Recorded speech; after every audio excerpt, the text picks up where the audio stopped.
billionaire husband called his wife poor on her birthday, then discovered she owned his company. You're nothing without me, Amara. Just a poor girl I lifted from the gutter who should be grateful for the scraps I throw your way. Is that what you really think, Raphael? I don't think it. I know it. You have nothing. You are nothing. Then I guess you won't mind signing these divorce papers, along with the transfer documents that show I own 68% of Sinclair Industries. Happy birthday to me. The silence that followed would cost Raphael Sinclair everything he thought he owned. But this story begins 3 hours earlier, at the most exclusive birthday party in Manhattan, where a billionaire was about to discover that the woman he'd been calling poor actually held the keys to his entire empire. The Grandview ballroom sparkled like a constellation brought down to earth. Crystal chandeliers cast dancing shadows across marble floors while Manhattan's elite mingled beneath gold-leafed ceilings. Tonight was supposed to be Amara Sinclair's 32nd birthday celebration, but as she stood in the corner watching her husband command the room's attention, she felt more invisible than ever. Raphael Sinclair stood at the center of it all, his 6-foot frame draped in a custom Armani tuxedo that cost more than most people's cars. His salt and pepper hair was perfectly styled, and his smile was the kind that graced magazine covers and closed billion-dollar deals. He was holding court with investors, politicians, and socialites, regaling them with stories of his latest business triumph. The Singapore deal was particularly challenging, Raphael said, his voice carrying across the room with practiced authority. But when you've built an empire from nothing like I have, you learn to see opportunities where others see obstacles. Amara's fingers tightened around her champagne flute. She knew the Singapore deal intimately because she had structured it, negotiated it, and closed it. She had spent 3 months in boardrooms and hotel suites, working 18-hour days to make it happen. But tonight, like every other night, Raphael was taking all the credit. Darling, there you are. Raphael's voice cut through her thoughts as he approached with Senator Morrison and his wife. Senator, I'd like you to meet my wife, Amara. She keeps herself busy with little charity projects while I handle the real business. The dismissal in his tone was subtle but sharp. Amara had heard it 1,000 times before, but tonight it felt different. Tonight it felt like the final straw. How lovely, Mrs. Morrison said with the kind of smile that didn't reach her eyes. It must be wonderful to have such freedom to pursue your hobbies. Yes, Amara replied, her voice steady despite the storm brewing inside her. I'm particularly passionate about education reform and women's entrepreneurship programs. How sweet, Raphael interjected, placing a possessive hand on her lower back. Though I keep telling her she doesn't need to worry her pretty head about such serious matters. That's what husbands are for. The condescension was so thick you could cut it with a knife. Senator Morrison chuckled, and his wife tittered behind her fan. Amara felt heat rise in her cheeks, but she maintained her composure. She had learned long ago that showing emotion in Raphael's world was seen as weakness. If you'll excuse me, Amara said, I need to check on the catering arrangements. She walked away before anyone could respond, her heels clicking against the marble floor with each measured step. As she moved through the crowd, she caught fragments of conversations that made her stomach turn. Raphael's done so well for himself. Started with nothing and built a fortune. That Singapore deal was genius. Pure Raphael Sinclair brilliance. His wife seems nice enough, but she's clearly just along for the ride. Amara reached the balcony and stepped into the cool October air. The city stretched out below her, millions of lights twinkling like earthbound stars. She pulled out her phone and scrolled through her contacts until she found the name she was looking for. Marcus, she said when the call connected. It's time. Are you sure about this, Amara? Marcus Chen's voice was gentle but concerned. He had been her lawyer and friend for over a decade, long before she had met Raphael. Once we do this, there's no going back.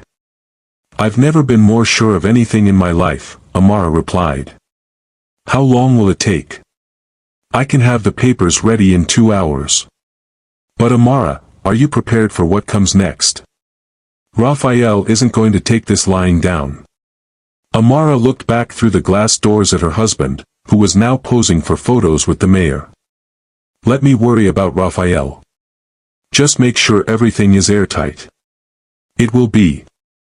I've been preparing for this day for 3 years, ever since you first came to me with your concerns. The documentation is bulletproof. After ending the call, Amara remained on the balcony for several more minutes, gathering her strength for what was to come. She thought about the woman she had been when she first met Raphael 7 years ago. Fresh out of Harvard Business School, brilliant and ambitious, with a trust fund she had never touched and a business plan that would revolutionize sustainable technology, Raphael had been charming then, supportive of her dreams and seemingly impressed by her intelligence. He had courted her with the intensity of a man who knew what he wanted, and she had fallen hard for his confidence and apparent respect for her capabilities. The first red flag had been subtle. During their engagement, Raphael had suggested she put her business plans on hold to focus on their wedding and future family. There's plenty of time for career ambitions later, he had said. Right now, let's focus on us.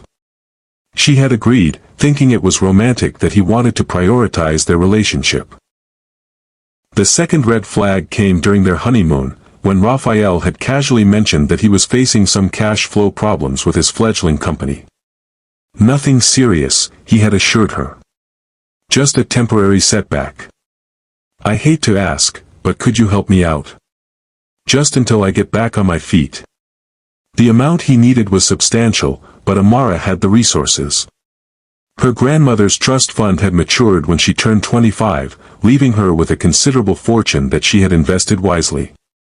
She had written the check without hesitation, believing she was investing in their shared future. That investment had saved Sinclair Industries from bankruptcy and launched Raphael into the stratosphere of business success. But as the years passed, Amara's contributions became invisible. Her ideas became his innovations. Her connections became his network. Her money became his empire. The transformation had been gradual but relentless.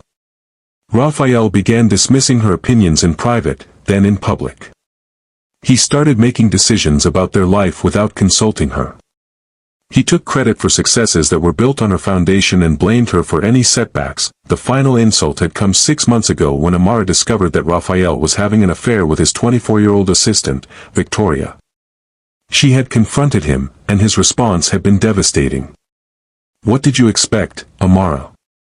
You've let yourself go. You're boring. Victoria appreciates what I've accomplished. She doesn't constantly remind me of some money I borrowed years ago. That night, Amara had made a decision that would change everything. She had called Marcus and asked him to conduct a thorough investigation into Sinclair Industries' financial structure.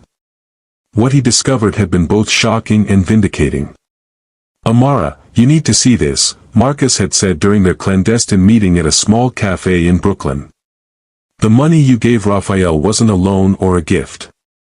According to the documents you signed, it was an investment that entitled you to equity in the company. Raphael structured it that way for tax purposes, but I don't think he understood the long-term implications. The documents were clear. Amara's initial investment, combined with subsequent financial contributions she had made over the years, had given her a controlling stake in Sinclair Industries. Raphael had been so focused on the immediate benefits of her money that he had failed to pay attention to the legal fine print. There's more, Marcus had continued. I've traced additional investments you made through your personal accounts. The property acquisitions, the equipment purchases, the expansion funding. All of it gives you additional equity. By my calculations, you own 68% of Sinclair Industries. Amara had stared at the documents in disbelief. How is that possible? Raphael acts like he built everything himself. He did build it, Marcus had explained. But he built it with your money, which makes you the majority owner.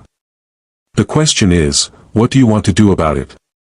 Now, standing on the balcony of the Grandview Ballroom, Amara knew exactly what she wanted to do.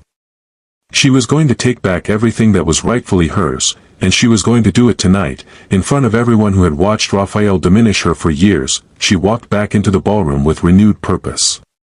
The party was in full swing, and Raphael was now at the microphone, preparing to give a speech.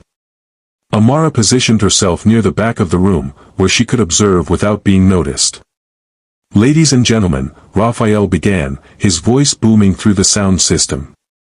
"Thank you all for joining us tonight to celebrate my beautiful wife's birthday. Amara has been such a wonderful support system throughout my journey to success." The crowd applauded politely, and Amara felt her jaw clench.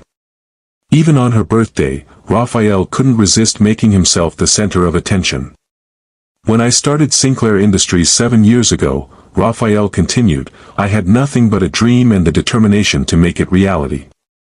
Through hard work, strategic thinking, and calculated risks, I've built one of the most successful companies in the sustainable technology sector." More applause. Amara noticed Victoria standing near the front, gazing at Raphael with obvious adoration. She was everything Amara had once been, young, naive, and completely captivated by Raphael's charm. "Tonight, I'm proud to announce that Sinclair Industries has just been valued at $2.8 billion, Raphael said, raising his champagne glass. "Not bad for a kid from Queens who started with nothing." The crowd erupted in applause and cheers. Amara watched as business associates rushed to congratulate Raphael, as politicians shook his hand, as socialites posed for photos with the billionaire of the hour. Her phone buzzed with a text from Marcus, "Papers are ready." "Are you sure about the timing?" Amara typed back, "Perfect timing. Send them up." 20 minutes later, a courier in a black suit approached Amara discreetly. "Mrs. Sinclair, I have a delivery for you." Amara accepted the manila envelope and checked its contents. Everything was there: divorce papers, equity documentation, transfer agreements, and a comprehensive financial audit of Sinclair Industries. Her hands were steady as she reviewed the documents one final time. Raphael was still working the room, accepting congratulations and basking in the adulation. He caught her eye from across the room and raised his glass in her direction with a smile that didn't reach his eyes. It was the same smile he had been giving her for years, polite, dismissive, and utterly condescending. Amara walked toward him, the envelope tucked under her arm. As she approached, Raphael was in the middle of telling a group of investors about his latest acquisition. "The key to success," Raphael was saying, "is knowing when to take risks and when to play it safe. You also need to surround yourself with people who understand their place in the hierarchy." "Speaking of hierarchy," Amara said, her voice cutting through the conversation like a blade, "I think it's time we clarified a few things." Raphael turned to her with barely concealed irritation. "Darling, I'm in the middle of an important conversation. Can this wait?" "Actually, it can't," Amara replied, her voice growing stronger with each word. "You see, I've been listening to you tell everyone about how you built Sinclair Industries from nothing, and I think our guests deserve to hear the whole story." The group of investors looked between Raphael and Amara with growing interest. Raphael's smile became more strained. "Amara, perhaps we should discuss this privately," he said through gritted teeth. "No, I think this is the perfect venue," Amara replied. "After all, you've never had a problem discussing our business in public before." She opened the envelope and pulled out the first set of documents. "Ladies and gentlemen, I'd like to share some interesting information about Sinclair Industries that my husband seems to have forgotten." Raphael's face went pale. "Amara, what are you doing?" "I'm telling the truth," she said, her voice carrying across the room as conversations stopped and heads turned.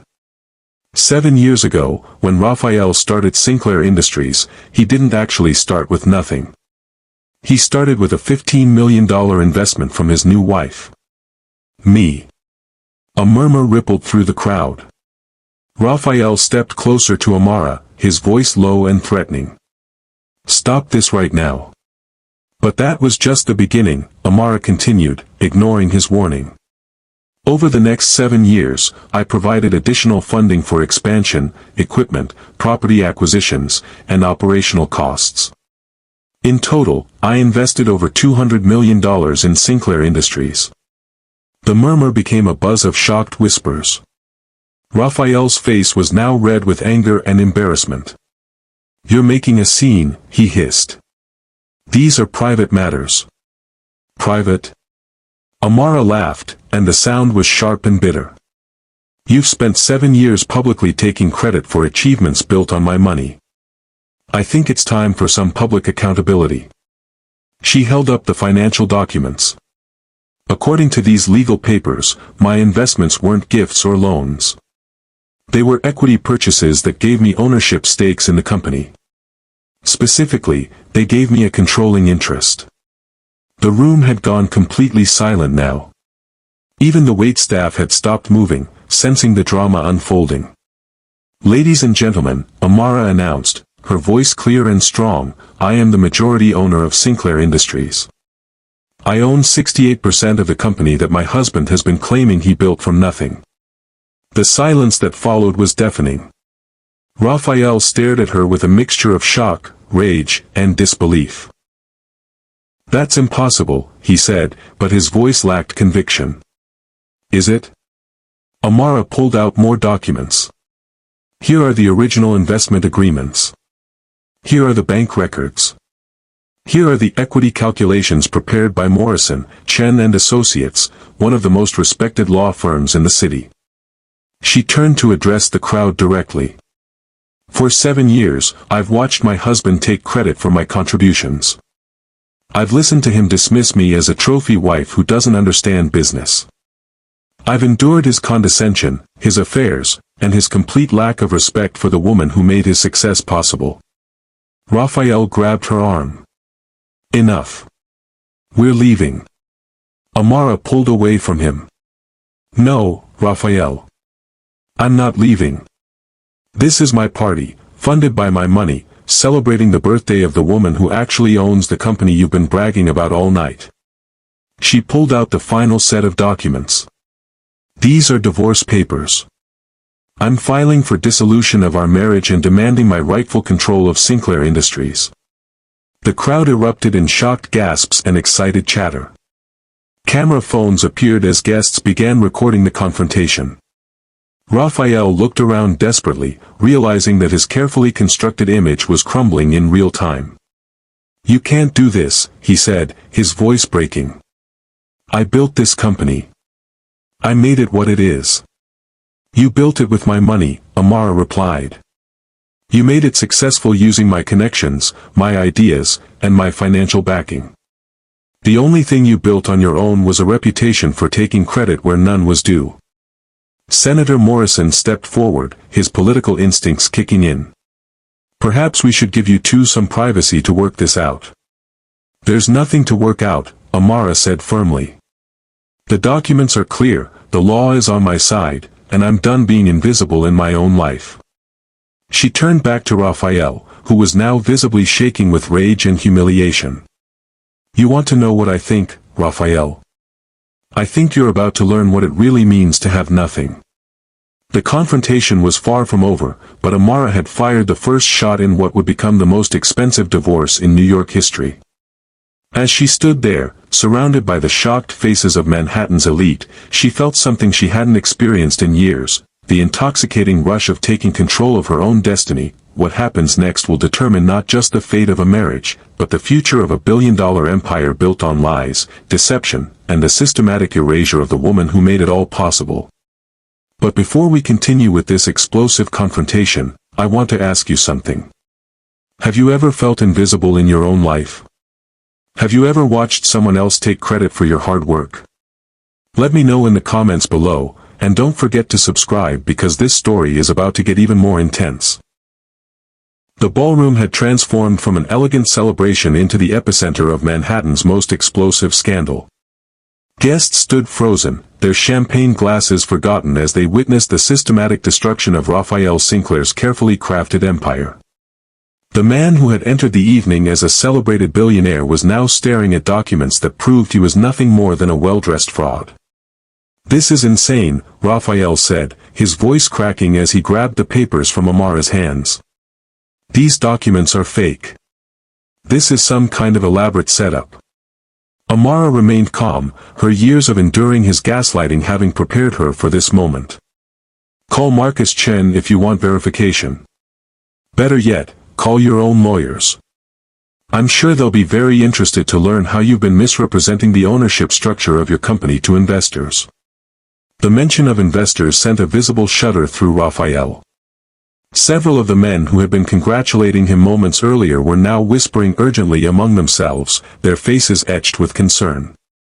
In the world of high finance, misrepresentation of ownership could trigger lawsuits, SEC investigations, and criminal charges.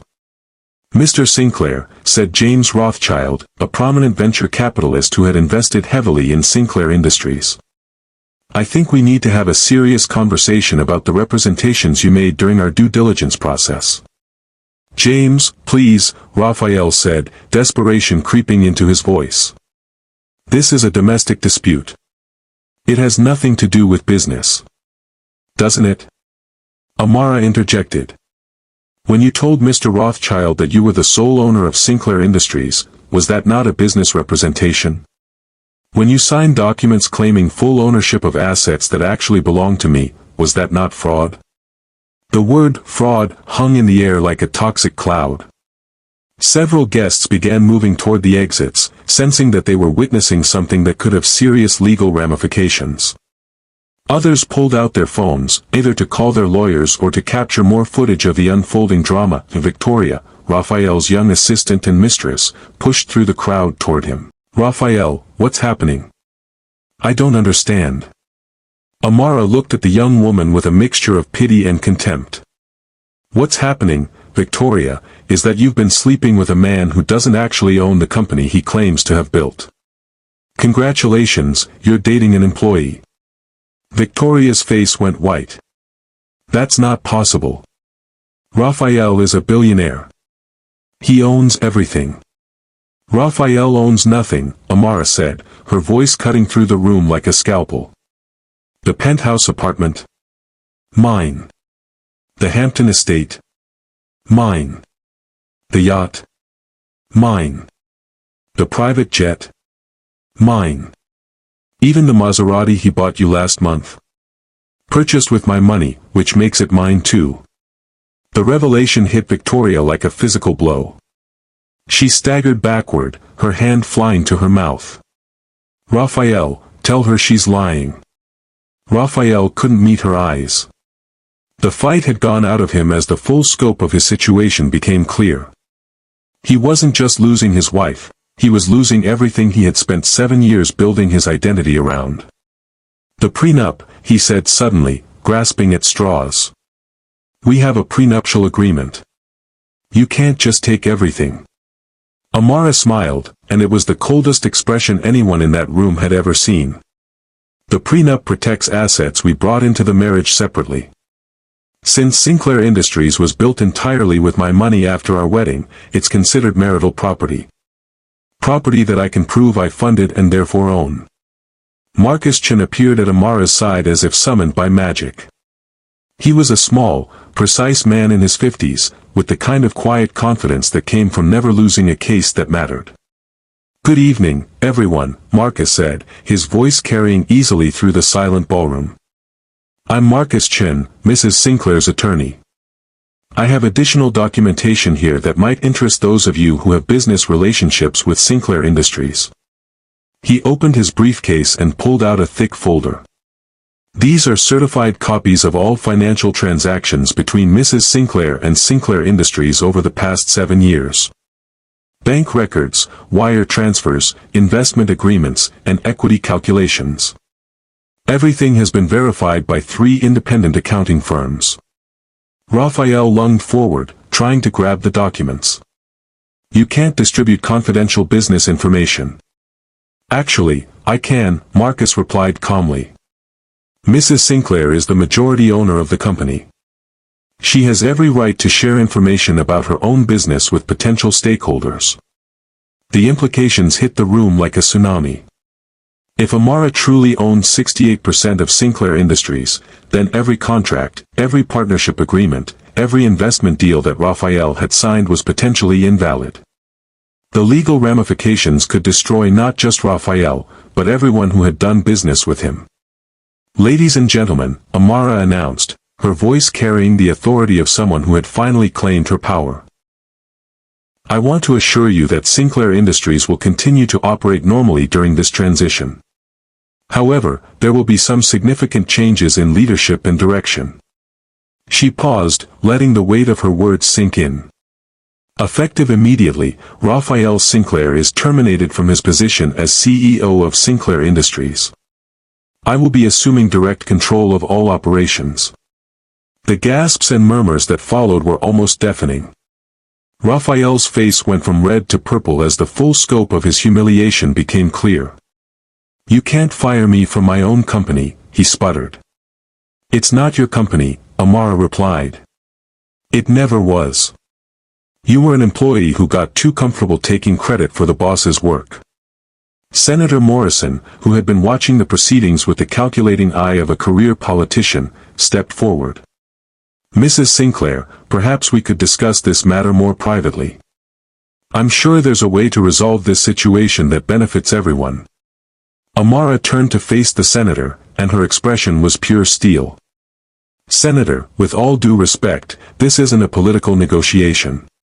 This is a legal matter involving fraud, misrepresentation, and the systematic theft of my intellectual property and financial contributions.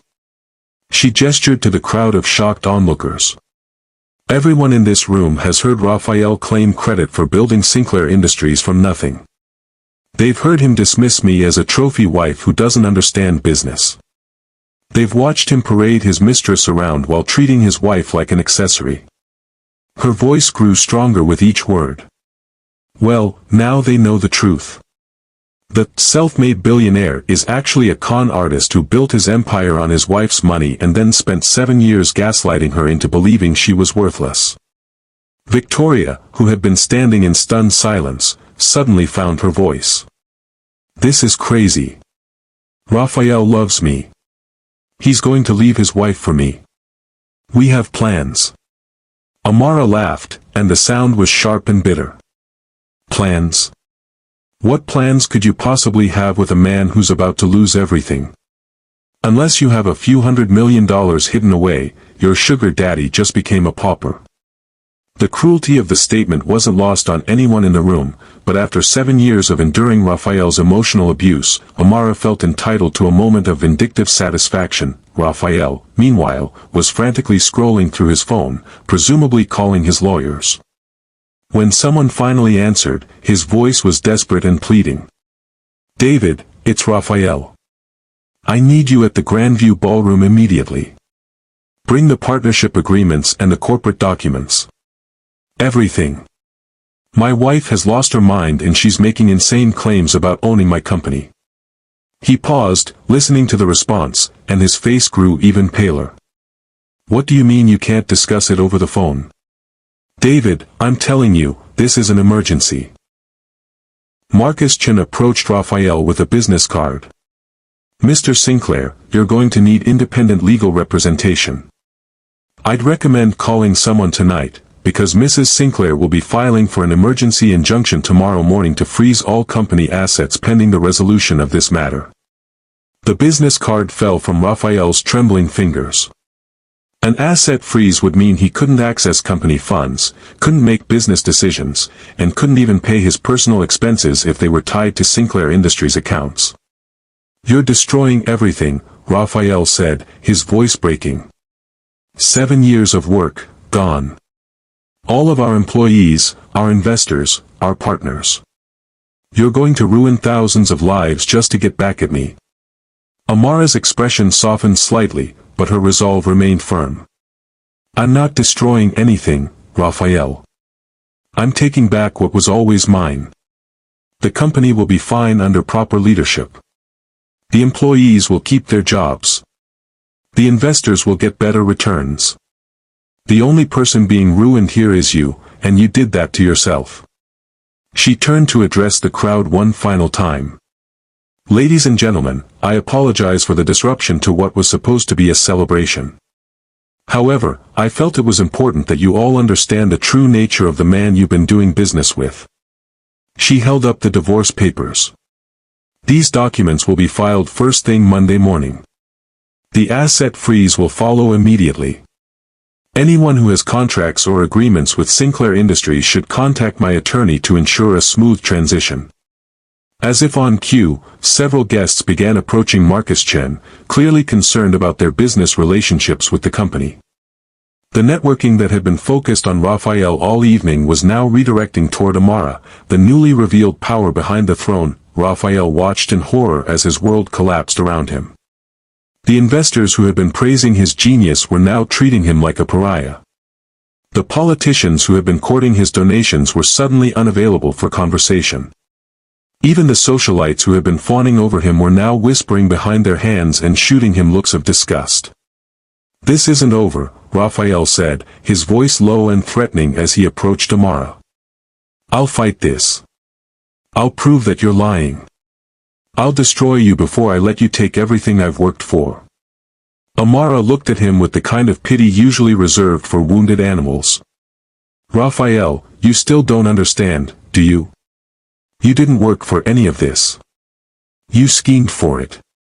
You manipulated for it. You lied and cheated and stole for it. But you never actually worked for it."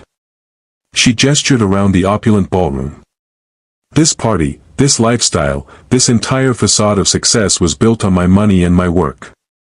You were just the front man, and now your performance is over." The finality in her voice seemed to break something inside Raphael. He slumped against a nearby pillar, the fight finally going out of him as the full scope of his situation became clear. Victoria approached him hesitantly. "Raphael, what are we going to do? I quit my other job to work for you. I gave up my apartment to move in with you. I don't have anywhere to go." Raphael looked at her with hollow eyes. "I don't know, Victoria. I honestly don't know." The admission was perhaps the first completely honest thing Raphael had said all evening.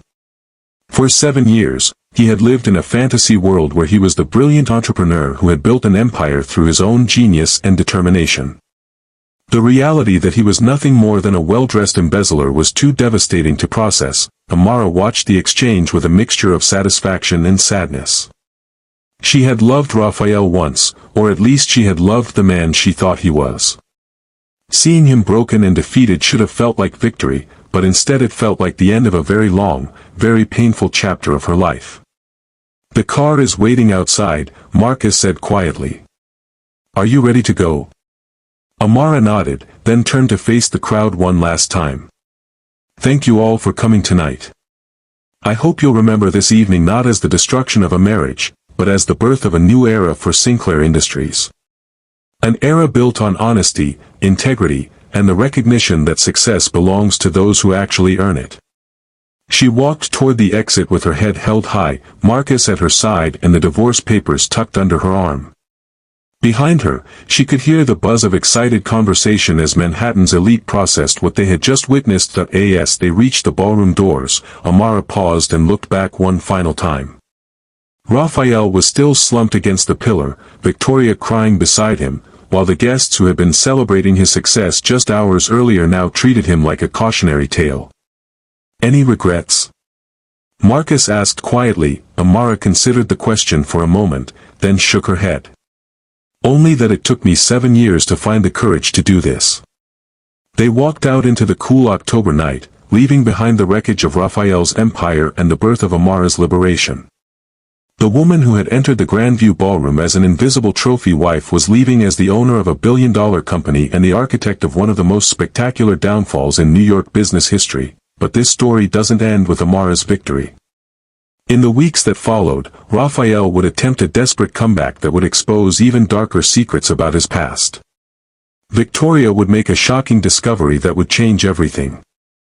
And Amara would learn that taking control of her life was just the beginning of a much larger battle. The legal war that followed would make headlines around the world, expose corruption at the highest levels of New York society, and prove that sometimes the most devastating revenge is simply telling the truth. What do you think happened next? Do you believe Raphael deserved what happened to him, or did Amara go too far? Share your thoughts in the comments below, and make sure you're subscribed with notifications turned on because the next chapter of this story will shock you even more than this one did. Remember, the most powerful weapon you can have in life is knowledge of your own worth. Don't let anyone convince you that you're less than you are, and never let someone else take credit for your achievements. Amara's story is a reminder that sometimes the person closest to you can be your biggest obstacle to success. Thanks for watching, and I'll see you in the next video where we'll discover what happened when Raphael tried to fight back and the shocking secrets that Amara uncovered about her husband's past that made her divorce victory look like just the opening move in a much bigger game.